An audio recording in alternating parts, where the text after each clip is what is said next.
नमस्कार,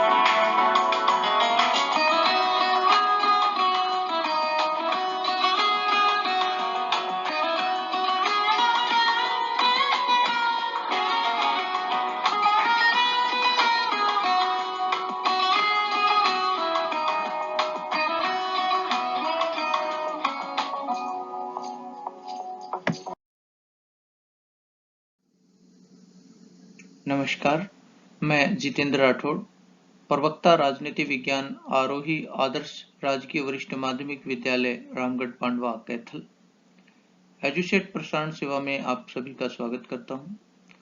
बच्चों, आज हम आपकी राजनीति विज्ञान की 12वीं कक्षा की जो पुस्तिका है उसके अंतर्गत अध्याय संख्या 6 लोकतांत्रिक व्यवस्था का संकट भाग 2 का आज अध्ययन करेंगे। तो आइए देखते हैं इस वीडियो के अंदर हम क्या क्या सीखने वाले हैं। इस अध्याय में आप पढ़ेंगे, जैसा कि बच्चों आप पिछली वीडियो के अंदर देख चुके हैं कि किस प्रकार से वचनबद्ध नौकरशाही और वचनबद्ध न्यायपालिका का अध्याय जो है वो शुरुआत हमारे भारत के अंदर हुई, और जिस प्रकार से न्यायपालिका वचनबद्ध हो गई शासन के प्रति और हमारी लोकतांत्रिक व्यवस्था है, एक समय के लिए ऐसा लगा कि हमारी लोकतांत्रिक व्यवस्था जो है वो धूमिल होती जा रही है। इस अध्याय में हम पढ़ेंगे कि आपातकाल की पृष्ठभूमि क्या थी, यानी कि जो 25 जून की रात को जो आपातकाल लगाया गया 1975 के अंदर, उसकी पृष्ठभूमि क्या थी, क्या कारण थे और किन परिस्थितियों में आपातकाल लगा, आपातकाल की घोषणा के परिणाम क्या हुए, आपातकाल के संदर्भ में विवाद भी हम जानेंगे कि क्या आपातकाल उपयुक्त था या गलत था, आपातकाल के सबक हमने क्या लिए, हमारे लोकतंत्र किस प्रकार आपातकाल के बाद जिंदा रहा और उससे हमें क्या सीखने को मिलता है, ये हम इस अध्याय में पढ़ेंगे। संघीय स्तर पर गैर कांग्रेसी सरकार का गठन हम देखेंगे कि पहली बार 1977 में किस प्रकार से संघीय स्तर पर, केंद्र स्तर पर जो है वो गैर कांग्रेसी सरकार का गठन हुआ, और आपातकाल की विरासत के बारे में भी हम जानेंगे कि आपातकाल की विरासत के रूप में हमें क्या कुछ मिला।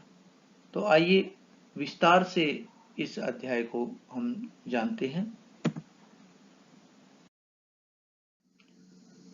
आपातकाल की पृष्ठभूमि 25 जून 1975 की रात को श्रीमती इंदिरा गांधी के कहने पर तत्कालीन राष्ट्रपति फखरुद्दीन अली अहमद ने पूरे देश के अंदर राष्ट्रपति शासन लगा दिया, और जो व्यवस्थाएं या संवैधानिक तरीके से जो प्रक्रिया अपनाई जानी थी वो उसका पालन नहीं किया गया, क्योंकि अगली सुबह जो है वो मंत्रिमंडल की बैठक की गई और उन्हें बताया गया कि देश के अंदर आपातकाल लग चुका है, जबकि संवैधानिक व्यवस्था ये थी कि आप पहले मंत्रिमंडल के जो सदस्य हैं, मंत्रिपरिषद है, उनसे आप जो है वो चर्चा करेंगे और उनसे चर्चा करने के बाद आप राष्ट्रपति के पास जो है वो आपातकाल के लिए जाएंगे। लेकिन इंदिरा गांधी ने पहले आपातकाल लगवाया और बाद में जो है वो मंत्रियों को बताया गया। तो आपातकाल की पृष्ठभूमि क्या थी, कौन कौन सी ऐसी परिस्थितियां थी जिनके कारण इंदिरा गांधी जो है वो आपातकाल के लिए मजबूर हुई। तो पहली जो परिस्थिति जो हो बताई गई राजनीतिज्ञों के द्वारा, वो थी लोगों का आर्थिक स्थिति के प्रति असंतोष उत्पन्न होना। 1970 के दशक में भारत के समक्ष भारत और पाक युद्ध का संकट, बांग्लादेश का जो युद्ध हुआ, बांग्लादेश के का जन्म हुआ, उसके बाद शरणार्थियों की समस्या भारत के अंदर बढ़ गई थी, तीव्र मूल्य वृद्धि हो रही थी, बढ़ती बेरोजगारी थी, और इसके अलावा जो है देश के अंदर जो देश की आर्थिक स्थिति थी वो लगातार बदहाली की स्थिति में जा रही थी और देश में असंतोष का माहौल उत्पन्न हो रहा था।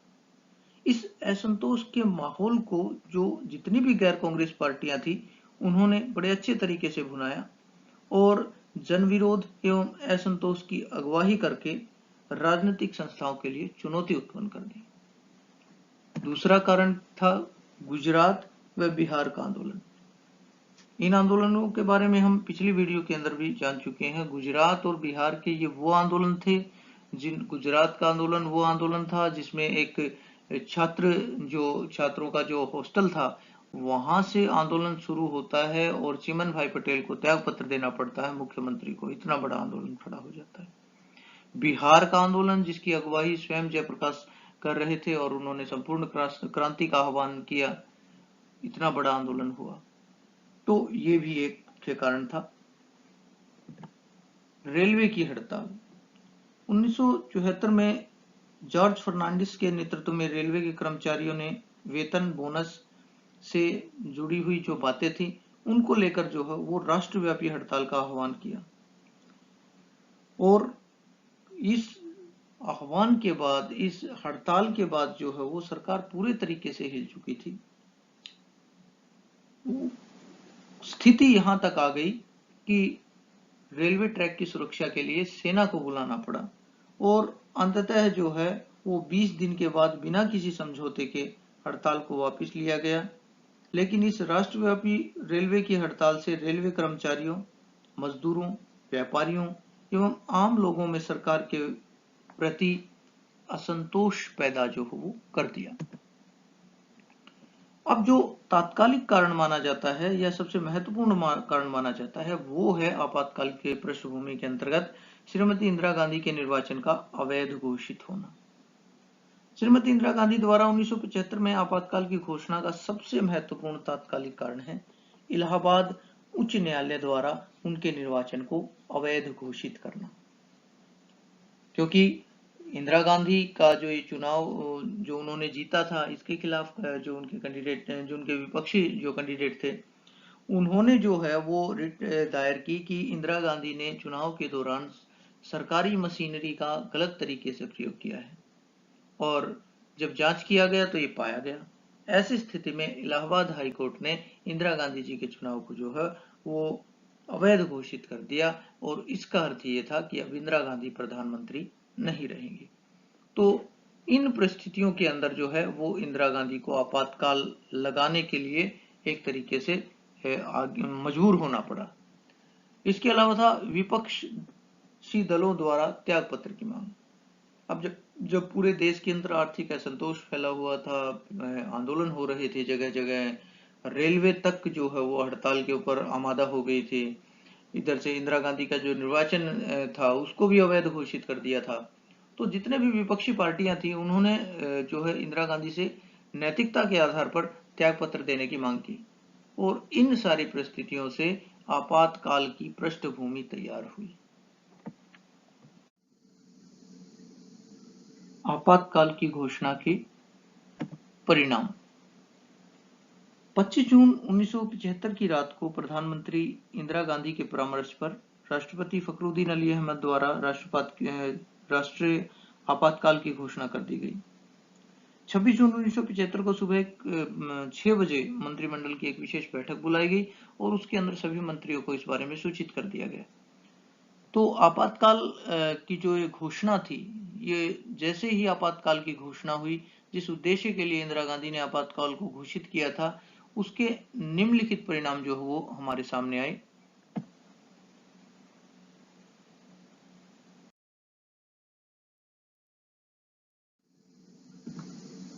इसका आपातकाल की घोषणा का पहला परिणाम जो था वो था 39वां संवैधानिक संशोधन। इस संशोधन द्वारा राष्ट्रपति, उपराष्ट्रपति, प्रधानमंत्री, स्पीकर के चुनाव से संबंधित मुकदमों की सुनवाई को सर्वोच्च न्यायालय की शक्ति को समाप्त कर दिया गया। ये कहा गया कि अब सर्वोच्च न्यायालय जो है राष्ट्रपति, उपराष्ट्रपति या स्पीकर के मुकदमे, चुनाव से संबंधित जो भी मुकदमे हैं उनको सुनवाई नहीं करेगा। तो इसकी सुनवाई कौन करेगा? इसकी सुनवाई के लिए ये कहा गया कि संसद द्वारा गठित समिति जो है इनकी सुनवाई करेगी और संसद द्वारा इस संबंध में किए गए व्यवस्थापन को किसी भी न्यायालय में चुनौती नहीं दी जा सकती। ये व्यवस्था जो है वो 39वें संवैधानिक संशोधन के द्वारा की गई। इसके अलावा 42वां संवैधानिक संशोधन लाया गया और जिसके अंतर्गत जो है वो संसद द्वारा संविधान में किए गए किसी भी संशोधन को चुनौती नहीं दी जा सकती, ऐसा कहा गया। लोकसभा तथा राज्य विधानसभाओं का कार्यकाल 5 वर्ष से घटाकर 5 वर्ष से बढ़ाकर 6 वर्ष कर दिया गया और यह व्यवस्था केवल आपातकाल के दौरान ही नहीं, इससे आगे भी लागू रहेगी, ऐसा कहा गया। प्रेस पर प्रतिबंध लगा दिया गया। श्रीमती इंदिरा गांधी ने प्रेस पर प्रतिबंध लगाया और ये कहा गया कि कोई भी समाचार पत्र या पत्रिका जो कांग्रेस पार्टी के खिलाफ लिखेगा, उसे जो है वो सेंसर, उस समाचार को सेंसर कर दिया जाएगा और उस समाचार को नहीं छापने दिया जाएगा। इसका विरोध करते हुए इंडियन एक्सप्रेस है और स्टेटस मैन जैसे अखबार हैं, इन्होंने एक अनोखा तरीका अपनाया। जिस भी समाचार को, जिस भी खबर को सरकार सेंसर करती थी, छपने से रोकती थी, ये उस समाचार को, जो उस समाचार की जगह को खाली छोड़ देते थे। बच्चों ध्यान रखना, कई बार जो है एग्जामिनर प्रश्न पूछ लेता है कि किन, मुख्य रूप से किन समाचार पत्रों ने जो है आपातकाल का विरोध किया, तो आप लिख सकते हैं। इसके अलावा जो सेमिनार है और मेन स्ट्रीम है, इन्होंने जो है वो आपातकाल के सामने घुटने टेकने के बजाय अपने समाचार पत्र को छापना ही बंद कर दिया। फिर मौलिक अधिकारों का निलंबन है कि मौलिक अधिकारों का निलंबन कर दिया गया और अब जो है अगर आपके मौलिक अधिकारों का हनन भी होता है तो भी आप न्यायालय में नहीं जा सकते। राजनीतिक दलों पर इस आशय के साथ प्रतिबंध लगाया गया कि ये राजनीतिक दल जो है वो सांप्रदायिक गड़बड़ी फैलने की आशंका है इनसे, जिसके कारण कई सारे राजनीतिक दलों पर प्रतिबंध लगा दिया गया। उदाहरण स्वरूप राष्ट्रीय स्वयंसेवक संघ है, जमात इस्लामी है, इनको गैर कानूनी घोषित कर दिया गया। इसके अलावा मीसा कानून, maintenance of internal security act लागू किया गया। ये ऐसा कानून था जिसके द्वारा बिना किसी के ऊपर मुकदमा चलाए उसे जेल में डाला जा सकता था और उसकी किसी भी प्रकार की सुनवाई भी नहीं थी। तो ये सारे जो परिणाम हैं, ये सारे जो आपातकाल की घोषणा के अंतर्गत की गई व्यवस्था थी, वो हमारे संविधान में की गई। क्या आपातकाल जरूरी था? बच्चों, ये प्रश्न कई बार उठता है कि आपातकाल क्या जरूरी था, क्या ये लगाया जाना उचित था। तो इस विषय में दो प्रकार की धारणाएं हमारे सामने निकल कर आती हैं। पहला पक्ष जो कि सरकार का पक्ष है, तात्कालिक सरकार का, और उसके अनुसार जो है वो आपातकाल का लगाया जाना जरूरी था।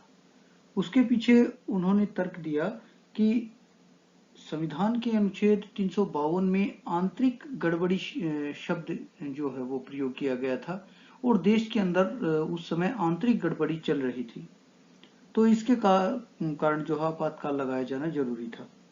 दूसरा, उन्होंने कहा कि निर्वाचित जो शासक दल था उसको अपनी नीतियों के अनुसार शासन चलाने का अधिकार होता है क्योंकि जनता ने उसे चुनकर भेजा है। लेकिन विपक्षी दल जो थे या अन्य पार्टियां जो थी वो शासक दल को उचित तरीके से शासन नहीं करने दे रही थी, इसलिए जो है वो लगाया जाना आपातकाल जरूरी था। इसके अलावा एक और बड़ी बात सत्ता पक्ष के द्वारा कही गई। उन्होंने कहा कि ये जो जेपी जैसे राजनेताओं की अगुवाई में होने वाले आंदोलन थे और ये भारत की एकता के विरुद्ध तो थे ही, ये एक अंतर्राष्ट्रीय साजिश माना गया इसको, कि एक अंतर्राष्ट्रीय साजिश है का ही ये हिस्सा है कि भारत में इस प्रकार की परिस्थितियां उत्पन्न की जा रही हैं और यहाँ से लोकतंत्र को समाप्त करने का प्रयास किया जा रहा है, ऐसा माना गया सरकार के द्वारा। और ये तर्क देते हुए सरकार ने जो है आपातकाल को उचित ठहराया। लेकिन इसका दूसरा पक्ष भी है। जो विरोधी पक्ष के जो लोग थे उन्होंने आपातकाल को उचित नहीं माना। उन्होंने कहा कि आपातकाल लगाना जरूरी नहीं था। पहला तो आपातकाल लगाए जाने को का जो संवैधानिक स्थिति थी उसके ऊपर ही जो है वो प्रश्नवाचक चिन्ह लगा दिया गया विपक्षी दलों के द्वारा, क्योंकि उन्होंने कहा कि जो आपातकाल लगाने का तरीका था वो इंदिरा गांधी का वो तरीका गैर संवैधानिक था, संविधान के अनुसार नहीं था।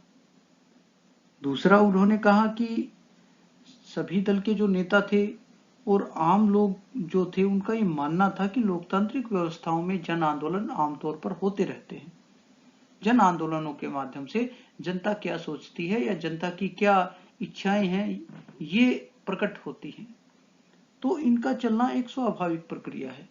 लेकिन ऐसी स्थिति में जिस प्रकार दमन पर पूर्वक जो है वो बिहार और गुजरात आंदोलन को दबाया गया और नेताओं के जो आंदोलन करने का जो तरीका था वो बिल्कुल शांतिपूर्ण था, क्योंकि जयप्रकाश नारायण ने भी संपूर्ण क्रांति का आह्वान किया। उस समय उन्होंने पहली शर्त यही रखी थी कि जो आंदोलन होगा वो बिल्कुल शांतिपूर्ण तरीके से होगा और उस आंदोलन के अंदर किसी प्रकार की भी हिंसा नहीं होगी। तो फिर जब आंदोलन शांतिपूर्ण तरीके से चल रहे थे तो ऐसी स्थिति में सरकार को आपात लगाने क्यों सरकार ने उचित समझा, ये तर्क दिया गया। इसके अलावा उन्होंने कहा, जो विपक्षी दल थे, कि जो देश के अंदर मान लीजिए अगर सरकार की जो नजरिया है उसके अकॉर्डिंग कुछ गड़बड़ियां भी चल रही थी तो रोजमर्रा के जो कानून हैं उनसे इन गड़बड़ियों के ऊपर पार पाया जा सकता था। तो ऐसी स्थिति में आपातकाल का लगना उचित नहीं था। इसी से संबंधित बच्चों एक प्रश्न और भी है आपका, शाह आयोग।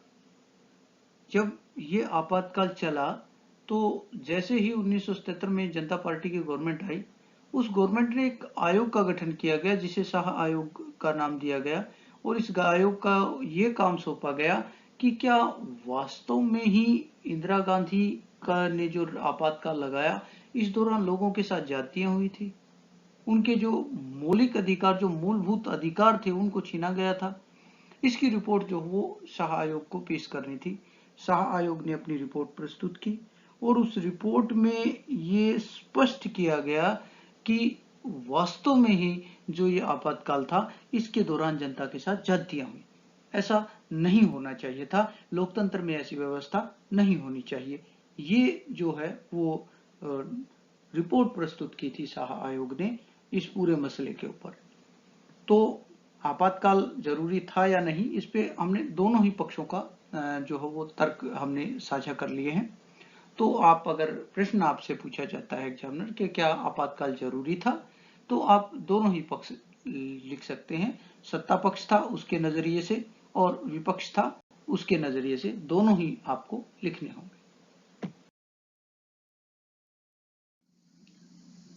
आपातकाल के सबक, यानी कि आपातकाल से हमने क्या सीखा। पहली बात कि भारत के अंदर से लोकतंत्र के आदर्श को समाप्त नहीं किया जा सकता, ये इस आपातकाल से स्पष्ट हो गया था। भले ही भारतीय लोकतंत्र के प्रति एक बार तो प्रश्न चिन्ह लोकतंत्र की कमजोरी के रूप में उभरा था, लेकिन जब जनता जो है उनके के हाथ में जब सत्ता आई तो उसने पलट कर जवाब दिया और उसका जवाब ये था कि भारत के अंदर जो लोकतांत्रिक व्यवस्था है उसकी जड़ें इतनी गहरी हैं कि उन्हें कितना भी बड़ी परिस्थिति, विकट परिस्थितियां आ जाए, उन्हें उखाड़ा नहीं जा सकता। भारत के यहाँ से लोकतंत्र समाप्त नहीं हो सकता। ये हमें आपातकाल के सबक के तौर पर मिला। दूसरी बात करते हैं, मौलिक अधिकारों के प्रति लोगों में जागरूकता आई, क्योंकि जो आपातकाल था इसके दौरान जो लोगों के मौलिक अधिकार थे, जिसके अंदर स्वतंत्रता का अधिकार था, समानता, स्वतंत्रता का अधिकार के साथ साथ जो जीवन का अधिकार था या फिर जो व्यक्तिगत स्वतंत्रता का अधिकार था, उसको पूर्ण तरीके से छीना गया, व्यक्तिगत स्वतंत्रता का अधिकार। तो इस दौरान लोगों ने आपस में चर्चा की और विभिन्न माध्यमों से लोगों को ये समझाया भी गया, बतलाया भी गया कि कौन कौन से उनके अधिकार हैं और किन अधिकारों को जो है वो हनन किया जा रहा है या शोषण किया जा रहा है। तो एक तरीके से इस पूरे जो आपातकाल का ये दौर चला, इस दौर के दौरान लोगों में मौलिक अधिकारों के प्रति जागरूकता उत्पन्न हुई कि उनके कौन कौन से मौलिक अधिकार हैं और कौन कौन से अधिकार सरकार के द्वारा उनसे छीने जा रहे हैं। तीसरा, आपातकाल संबंधी प्रावधानों का त्रुटिपूर्ण भाग उजागर होना। इस दौरान हमें ये पता चला आपातकाल की घटना के परिणाम स्वरूप कि भारतीय संविधान में आपातकालीन संबंधी प्रावधानों का कुछ भाग त्रुटिपूर्ण है। जैसे अनुच्छेद 352 में आंतरिक गड़बड़ी के आधार पर भी आपातकाल लगाया जा सकता है। तो जब ये त्रुटिपूर्ण भाग देखा गया कि आंतरिक गड़बड़ी तो कुछ भी हो सकती है, और एक तरीके से ये तो सत्ता पक्ष जो है उनके पास एक ऐसा अधिकार आ जाता है कि वो अगर चाहें तो अपनी इच्छा अनुसार आंतरिक गड़बड़ी शब्द का प्रयोग करके और आपातकाल लगा सकते हैं। तो उसके बाद संवैधानिक संशोधन किया गया और आंतरिक गड़बड़ी शब्द को हटाकर और सशस्त्र विद्रोह शब्द जो हो वो जोड़ दिया गया कि अब जो है आपातकाल अगर आर्टिकल 352 352 के अकॉर्डिंग अगर आपातकाल लगता है तो उसका आधार क्या माना जाएगा, या तो किसी बाहरी देश का आक्रमण हो जाए या फिर देश के अंदर सशस्त्र विद्रोह हो जाए, लोग शस्त्र लेकर एक दूसरे को मारना शुरू कर दें। तो ऐसी स्थिति में क्या होगा, ऐसी स्थिति में आपातकाल जो है वो लगाया जाएगा। तो ये सबक जो है हमने आपातकाल से सीखे। संघीय स्तर पर प्रथम गैर कांग्रेसी सरकार का गठन।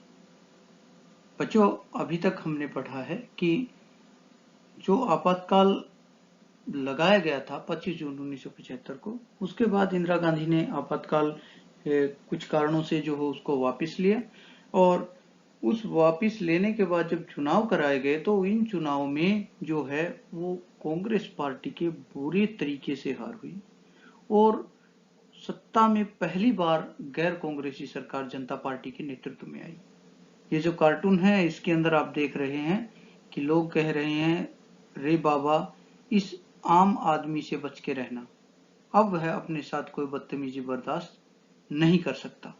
और सामने एक बड़ा व्यक्ति जिसके ऊपर कांग्रेस लिखा हुआ है वो गिरा हुआ है और जनता चर्चा कर रही है। तो ये कार्टून आपको क्या दिखा रहा है कि अगर जनता के ऊपर ज्यादतियां होती हैं, अगर जनता की बात को नहीं माना जाता, अगर जनता के मैंडेट का गलत प्रयोग किया जाता है तो जनता उसका बदला लेती है। और लोकतंत्र की ये सबसे अच्छी और बड़ी विशेषता होती है कि यहाँ जनता के पास अपनी गलतियों को सुधारने का अवसर होता है, और वो अवसर जब जनता के पास आया तो जनता ने जो है वो उस गलती को सुधारा और कांग्रेस पार्टी को बुरे तरीके से हरा दिया। 1977 के लोकसभा चुनाव का परिणाम। मार्च 1977 में छठी लोकसभा के चुनाव हुए थे।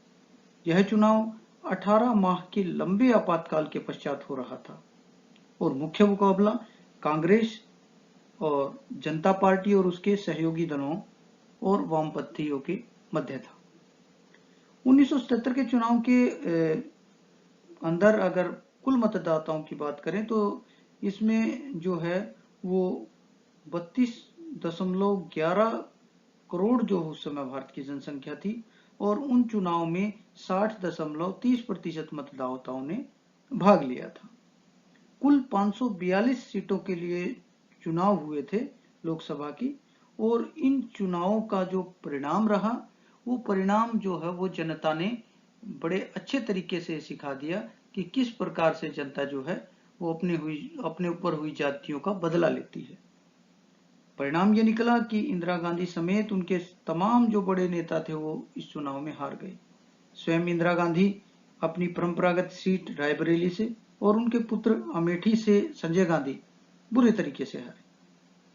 कांग्रेस को केवल 153 सीटें ही मिल पाई, और अगर उत्तर व मध्य भारत में जम्मू कश्मीर को छोड़ दें तो तकरीबन पूरे उत्तर और मध्य भारत में जो है वो कांग्रेस बुरे तरीके से हारी। बिहार, पंजाब, हरियाणा, दिल्ली, उत्तर प्रदेश, यहाँ पर तो पार्टी को एक भी सीट प्राप्त नहीं हुई। आपके सामने जो मैप दिखाई दे रहा है, इस मैप के ऊपर आप देखिएगा, इस मानचित्र के ऊपर आप देखिएगा कि जो एक ग्रीन कलर है जनता पार्टी BLD, इनका यहाँ पर सीटें आई हैं। जो येलो कलर है वो भारतीय राष्ट्रीय कांग्रेस जो है उसको दर्शाता है। रेड कलर जो आपको दिखाता है वो वाम दल, और जो आपका ब्लू कलर है वो अन्य पार्टियों को दिखाता है। तो इस मैप से ही आपको स्पष्ट हो जाता है कि किस प्रकार से कांग्रेस केवल कुछ ही राज्यों के अंदर जो है वो अपना वर्चस्व रख सकी। मुख्यतः जो दक्षिण भारत के राज्य थे और पूर्वोत्तर के जो राज्य थे वहां पर कांग्रेस को जो है वो सीटें मिली। बाकी पूरे भारत के अंदर कांग्रेस का जो है वो बुरे तरीके से हार का सामना करना पड़ा। दूसरी तरफ जो जनता पार्टी और उसके सहयोगी दल थे, उन्हें 542 सीटों में से कुल 330 स्थानों पर जो है वो विजय प्राप्त हुई। और ये जो है एक क्लियर मैंडेट था जनता का, जनता पार्टी और उसकी सहयोगी पार्टियों के पक्ष में और कांग्रेस के खिलाफ। बच्चों, अब हम देखते हैं कि 1977 के अंदर जो जनता पार्टी की जीत के और कांग्रेस की हार के क्या कारण थे। कौन कौन से ऐसे कारण रहे जिनके कारण जो कांग्रेस का एक दलीय प्रभुत्व आता रहा था वो एकदम से समाप्त हो गया, और जो इंदिरा गांधी जो कि पूर्ण बहुमत के साथ, प्रचंड बहुमत के साथ कांग्रेस पार्टी का पुनर्स्थापना किया था उन्होंने पिछले चुनाव के अंदर, लेकिन वो स्वयं इन चुनाव के अंदर चुनाव जो है वो हार गई। ऐसे कौन कौन से कारण थे वो? तो एग्जामिनर आपसे कई बार प्रश्न पूछता है कि या तो प्रश्न इस तरीके से पूछा जाता है कि 1977 में कांग्रेस की हार के क्या कारण थे, या फिर एग्जामिनर प्रश्न पूछता है कि 1977 में पहली बार जो गैर कांग्रेसी सरकार बनी तो उसके बनने के क्या कारण थे, या जनता पार्टी की जीत के क्या कारण थे। तो वो हम डिस्कस करते हैं। पहला कारण था आपातकालीन ज्यादतियां। जो 1975 में आपातकाल इंदिरा गांधी के द्वारा लगाया गया, इस दौरान लोगों के ऊपर निरंकुश शासन जो वो किया गया और अनेक ज्यादतियां की गई, जिसमें प्रतिष्ठित राजनीतिक नेताओं को उठाकर जेल में डाल दिया गया, प्रेस पर सेंसरशिप कर दी गई, बिना किसी न्यायिक जांच के कुछ संगठनों को प्रतिबंधित कर दिया गया, और महानगरों को सुंदर बनाने के नाम पर लाखों लोगों को बेघर कर दिया गया। दिल्ली जैसे शहर में ऐसी घटनाएं घटी। शासक वर्ग की ये जो जातियां थी, इन्होंने जनता के अंदर जो है वो विरोध उत्पन्न हुआ इन बातों से। परिवार नियोजन के अंतर्गत जो है वो न केवल परिवार नियोजन की जो योजना जो चलाई गई, इस योजना के तहत बड़ी निर्दयता से इस योजना को लागू किया गया, और जिसका परिणाम ये हुआ कि जनता जो है वो सीधे तौर पर कांग्रेस के खिलाफ हो गई और कांग्रेस चुनाव हार गई। दूसरा कारण था संजय गांधी की भूमिका। संजय गांधी के पास कोई भी संवैधानिक पद नहीं था। चूंकि वो इंदिरा गांधी के पुत्र थे, तो वो सत्ता का प्रयोग कर रहे थे और सत्ता का मनमाना प्रयोग कर रहे थे। संजय गांधी ने तो विभिन्न राज्य के मुख्यमंत्रियों को डांटना और फटकारना शुरू कर दिया। कुछ जो आत्मसम्मानी नेता थे उन्होंने इसका विरोध किया, और बहुगुणा जैसे जो वरिष्ठ नेता थे उन्होंने उत्तर प्रदेश के अंदर त्याग पत्र दे दिया। इसी प्रकार से जो जगजीवन राम जैसे वरिष्ठ नेता थे वो भी कांग्रेस छोड़कर चले गए, क्योंकि उन्हें ऐसा लग रहा था कि यदि इंदिरा गांधी कोई बात उन्हें रखती, वो उनकी लीडर है, वो उनकी प्रधानमंत्री है, तो वो उसकी बात मानते। लेकिन संजय गांधी बगैर किसी पद के और इतने वरिष्ठ व्यक्तियों के साथ निरादरपूर्ण तरीके से बातचीत जो कर रहे थे, उसके कारण उन्हें अपने आप का, अपना भविष्य जो है वो कांग्रेस के अंदर सुरक्षित नजर नहीं आया, और उन्होंने कांग्रेस को छोड़कर वो अन्य पार्टियों में चले गए, जिसके कारण कांग्रेस हार गई। अगला था कारण जो था चुनाव के लिए गलत समय का प्रयोग करना। इंदिरा गांधी ने आपातकाल के तुरंत बाद चुनाव की घोषणा यह समझकर की थी कि विपक्षी दल जो हो वो संगठित नहीं हो पाएंगे, लेकिन इसका उल्टा हुआ। जो विपक्षी दल हैं वो जैसे ही उन्हें जेल से रिहा किया गया, वो जनता के बीच गए और जनता के बीच में अपने दुख और दर्द को रखा। जनता जो है भावात्मक रूप से उनके साथ जुड़ी, और उन्होंने जो है वो उन्हें प्रचंड बहुमत दिया और इंदिरा गांधी को हराने का जो है वो काम किया। अगला जो कारण था जन साधारण में आर्थिक असंतोष। आपातकाल के दौरान कांग्रेस पार्टी ने जो है 20 सूत्री कार्यक्रम चलाया, लेकिन जो कर्मचारी वर्ग था उसने उस उत्साह के साथ इस कार्यक्रम को लागू नहीं किया, जिसके कारण जनता के अंदर जो है वो गरीबी जो की तो बनी रही। जबकि इंदिरा गांधी जो है वो गरीबी हटाओ के नारे के साथ सत्ता में आई थी, लेकिन लोगों की गरीबी तो हटी नहीं। इससे जो लोगों में, जनसाधारण में आर्थिक असंतोष पैदा हो गया और उसका परिणाम क्या हुआ, वो इंदिरा गांधी को उन्होंने वोट नहीं किया और चुनाव जो है वो कांग्रेस हार गई। इसके अलावा था कांग्रेस को मुस्लिमों और दलितों का समर्थन ना मिलना। जैसा कि हमने पहले भी चर्चा की कि संजय गांधी की जो नीतियों के कारण और संजय गांधी के जो निरादरपूर्ण जो उनका व्यवहार था, उसके कारण जगजीवन राम जैसे वरिष्ठ दलित नेता जो है वो कांग्रेस को छोड़कर अन्य दलों में चले गए, जिसके कारण जो दलितों के वोट हैं वो कांग्रेस को नहीं मिले। और कांग्रेस जो दलित जो थे और मुस्लिम जो थे, कांग्रेस का परंपरागत वोट था, लेकिन इस वोट में सेंध लग चुकी थी और जिसके कारण क्या हुआ, कांग्रेस चुनाव हार गई। मुस्लिमों ने वोट इसलिए नहीं दिया क्योंकि दिल्ली के अंदर जो दिल्ली को सुंदर बनाने के लिए जो प्रक्रिया अपनाई गई, उसके अंदर काफी सारे मुस्लिमों को जो है वो घरों से बेघर किया गया। इसके अलावा जो परिवार नियोजन की जो कैंपेन चलाया गया, उसके दौरान भी जो मुस्लिम धर्मगुरु थे उन्होंने इसका पूर्ण विरोध किया और इसके खिलाफ फतवा जारी किया, जिसके कारण जनता ने जो है वो मुस्लिम और दलित वोटरों ने जो है वो कांग्रेस के अंदर अपनी आस्था नहीं दिखाई और उन्होंने जो है वो कांग्रेस को वोट नहीं दिया, जिसके कारण कांग्रेस जो है वो चुनाव हार गई।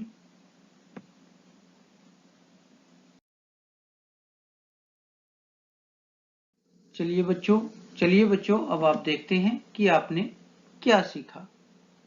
तो इसमें हम पहला प्रश्न जो देखते हैं वो ये देखते हैं कि 1975 के आपातकाल की घोषणा के क्या परिणाम निकले। कौन कौन से ऐसे परिणाम निकले 1975 की जो आपातकाल घोषित किया गया, तो उसके परिणाम कौन कौन से निकल कर आए वो आपको बताना है। अगला प्रश्न है, क्या आपातकाल जरूरी था? आपको इसके पक्ष में तर्क देने हैं। 1975 में जनता पार्टी की जीत के क्या कारण थे, जो अभी हमने जो क्वेश्चन डिस्कस किया है कि 1975 में जनता पार्टी की जीत के और कांग्रेस की हार के क्या कारण थे। अगला प्रश्न आता है, हमें आपातकालीन स्थिति ने विरासत में क्या दिया, यानी कि विरासत में हमें इससे क्या प्राप्त हुआ, कौन कौन सी चीजें जो है वो हमें मिली, जो विरासत में हमें देखने को मिली। और इसके अलावा है, देश में 1975 में घोषित आपातकाल से हमें क्या सबक मिलते हैं, कौन कौन सी सीख हमें मिली 1975 का जो आपातकाल घोषित हुआ उसके द्वारा।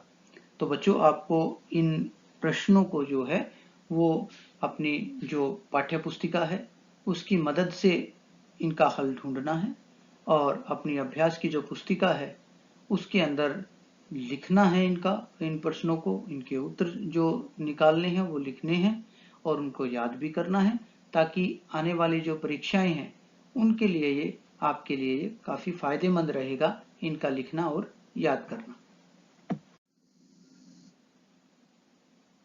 आशा है आपने बड़े ध्यान से इस वीडियो को सुना होगा और देखा होगा और आपको ये पूरा अध्याय भी जो है वो अच्छे तरीके से समझ में आ गया हुआ।